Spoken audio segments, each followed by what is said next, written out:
श्रीमहालक्ष्म्यष्टकं श्रीगणेशाय नमः। इंद्र उवाच नमस्तेस्तु महामाये श्रीपीठे सुरपूजिते शङ्खचक्रगदाहस्ते महालक्ष्मी नमोस्तुते। नमस्ते गरुडारूढे कोलासुरभयङ्करी सर्वपापहरे देवी महालक्ष्मी नमोस्तुते। सर्वज्ञे सर्ववरदे सर्वदुष्टभयङ्करी सर्वदुःखहरे देवी महालक्ष्मी नमोस्तुते। सिद्धिबुद्धिप्रदे देवी भुक्तिमुक्तिप्रदायिनी मंत्रमूर्ते सदा देवी महालक्ष्मी नमोस्तुते। आद्यंतरहिते देवी आद्यशक्ती महेश्वरी योगजे योगसंभूते महालक्ष्मी नमोस्तुते।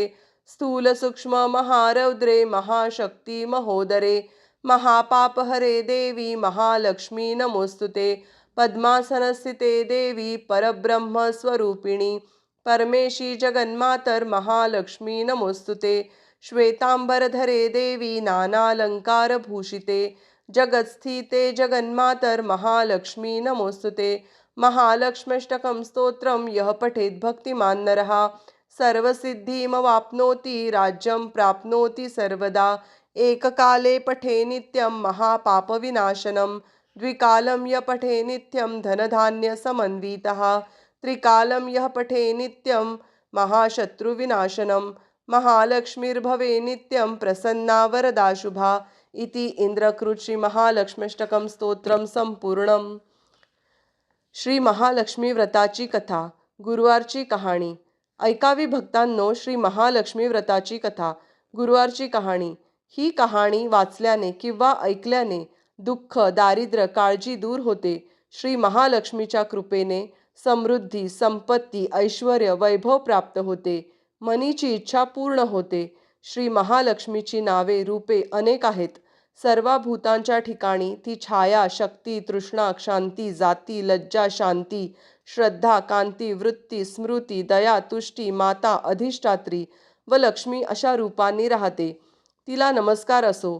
कैलासावर पार्वती क्षीरसमुद्रात सिंधुकन्या स्वर्गात महालक्ष्मी भूलोकी लक्ष्मी ब्रह्मलोकी सावित्री गोलोकी राधिका वृंदावनी रासेश्वरी चंदनवनी चंद्रा चंपकवनी गिरिजा पद्मवनी पद्मा मालतीवनी मालती कुंदवनी कुंददंती केतकीवनी सुशीला कंदबवनी कंदबमाला राजप्रासादी राजलक्ष्मी घरोघरी गृहलक्ष्मी अशा विविध नावांनी श्री महालक्ष्मी ओळखली जाते।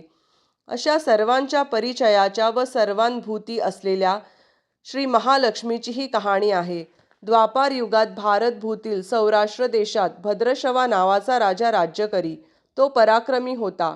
4 वेद 6 शास्त्रे 18 पुराणे ह्यांचे सम्यक ज्ञान त्याला होते। त्याला सूरजचंद्रिका नावाची राणी होती। राणी देखणी सुलक्षणी व पतिव्रता होती।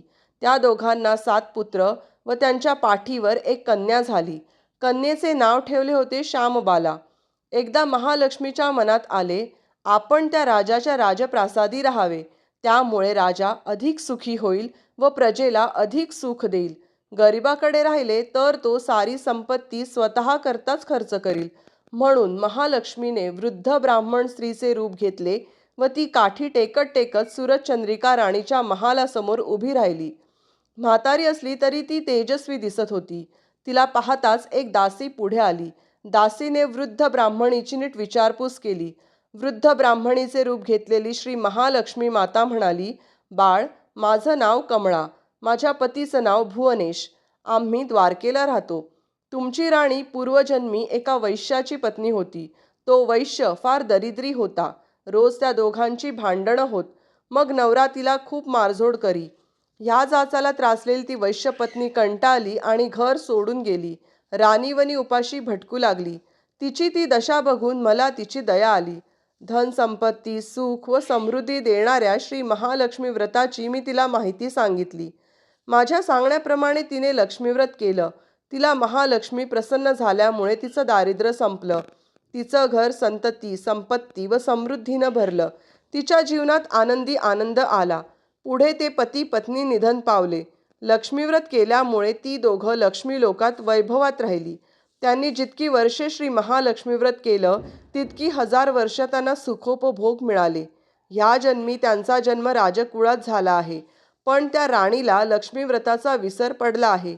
त्याची आठवण करून देण्यासाठी मी मुद्दाम आले आहे. वृद्धेचे ते बोलणे ऐकून दासीच्या मनात जिज्ञासा उत्पन्न झाली. तिने वृद्धेला नमस्कार केला व म्हणाली, माताजी, मला त्या व्रताची माहिती व पूजाविधी सांगा. वृद्धेच्या रूपातील महालक्ष्मीने दासीला लक्ष्मीव्रताची माहिती दिली व महिमा सांगितला. मग ती दासी त्या वृद्धेचे उपकार मानून व तिला नमस्कार करून राणीला निरोप सांगण्यासाठी अंतःपुरात गेली. राजवैभवात लोळणाऱ्या त्या राणीला आपल्या ऐश्वर्याचा फार गर्व झाला होता. संपत्तीमुळे व सत्तेमुळे ती उन्मत्त झाली होती. म्हातारीचा निरोप ऐकून ती रागारागाने व तावातावाने आली आणि त्या वृद्ध ब्राह्मण स्त्रीला फटकळपणे बोलली. तिला धक्काबुक्की केली. ती वृद्ध ब्राह्मण स्त्री म्हणजे प्रत्यक्ष लक्ष्मीच होती हे काही राणीला कळले नाही. राणीचा तो उद्धटपणा पाहून महालक्ष्मीने तेथे न राहता स्वस्थानी जायचे ठरविले. ती राजद्वारातून निघाली. वाटेत तिला श्यामबाला भेटली. श्यामबालेला सगळी हकीकत कळली. तिने त्या वृद्ध ब्राह्मणीची क्षमा मागितली. तेव्हा श्री महालक्ष्मीला तिची दया आली.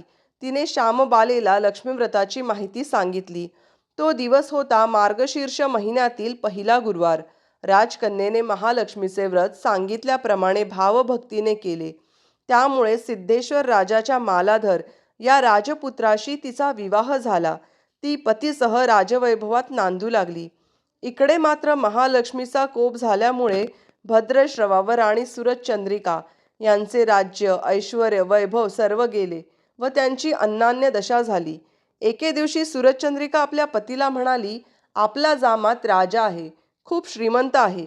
त्याच्याकडे जा, आपले हाल सांगा, त्याला दया येईल, तो आपल्याला सहाय्य करील. त्याप्रमाणे भद्रश्रवा जावयाच्या राज्यात आला. तो तळ्याच्या काठी बसला असताना पाणी नेण्यासाठी आलेल्या श्यामबालेच्या दासींना तो दिसला. त्याची राजलक्षणे जाणून दासींनी त्याचे नावगाव विचारले. तो श्यामबाला राणीचा पिता आहे हे कळल्यावर दासी धावत धावत श्यामबालेकडे गेल्या. त्यांनी सर्व हकीकत तिला सांगितली. दासीकडून राजवस्त्रे पाठवून श्यामबालेने आपल्या पित्याला मोठ्या थाटामाटाने राजवाड्यात आणले. आदर सत्कार केला, नानापरीचा पाहुणचार केला. तो परत जायला निघाला तेव्हा तिने हंडा भरून धन दिले. भद्रश्रवा घरी आला. सुरचंद्रिकेला आनंद झाला. तिने हंडा उघडला तो काय, हंड्यात द्रव्य नव्हते, कोळसे भरलेले होते. महालक्ष्मीच्या अवकृपेने हा चमत्कार घडून आला होता. काही दिवसांनी सुरचंद्रिका आपल्या लेकीच्या घरी गेली. तो दिवस होता मार्गशीर्षातला शेवटचा गुरुवार. श्यामबालेने महालक्ष्मी व्रत केले, आईकडूनही करविले. सुरचंद्रिका परत आपल्या नगरात आली. तिने लक्ष्मीव्रत केले म्हणून पूर्वीचे राज ऐश्वर्य तिला प्राप्त झाले. पुढे काही दिवसांनी श्यामबाला माहेरी आली. परंतु बापाला कोळसे दिले व आपल्याला काही दिले नाही. हा राग सुरचंद्रिका राणीच्या पोटात खदखदत होता. म्हणून श्यामबालेला कोणी विचारले नाही. तिचा अपमान झाला. परंतु आईवर न रागावता ती तेथून निघाली. निघताना तिने तेथले थोडे मीठ बरोबर घेतले. आपल्या राज्यात राजगृही आल्यावर पतीने तिला विचारले, माहेरून काय आणले? ती म्हणाली, राज्याचे सार आणले. पती म्हणाला, म्हणजे काय? पत्नी म्हणाली, थोडा धीर धरा म्हणजे कळेल. त्या दिवशी तिने सर्व जेवण अळणी करायला सांगितले. नवऱ्याला तिने सर्व जेवण वाढले. त्याला सर्व जेवण अळणी लागले. मग तिने ताटात थोडे मीठ वाढले. पदार्थात ते घालताच जेवण रुचकर लागले. हेच ते राज्याचे सार. श्यामबालेच्या पतीला तिचे म्हणणे पटले. मग त्या दोघांनी हास्यविनोद करून जेवण पुरे केले. अशा रीतीने जे कोणी हे महालक्ष्मी व्रत श्रद्धेने करतील त्या भक्तांवर महालक्ष्मीची कृपा होईल. सुख, समृद्धी व शांती यांचा लाभ होईल. सकळ मनोरथे पूर्ण होतील. मात्र श्रीमंती आल्यावर उतू नये. श्री महालक्ष्मीचे व्रत करायला चुकू नये. दर गुरुवारी पोथी वाचायला विसरू नये. महालक्ष्मीचा महिमा पुरवितो भक्तांची कामना. अशी ही श्री महालक्ष्मी व्रताची कथा. गुरुवारची कहाणी सुफळ संपूर्ण. ओम श्री महालक्ष्मी देव्ये नमः. ओम ह्रीं श्रीं लक्ष्मीभ्यो नमः. ओम शांती शांती शांती. श्री महालक्ष्मी देवतार्पणमस्तु.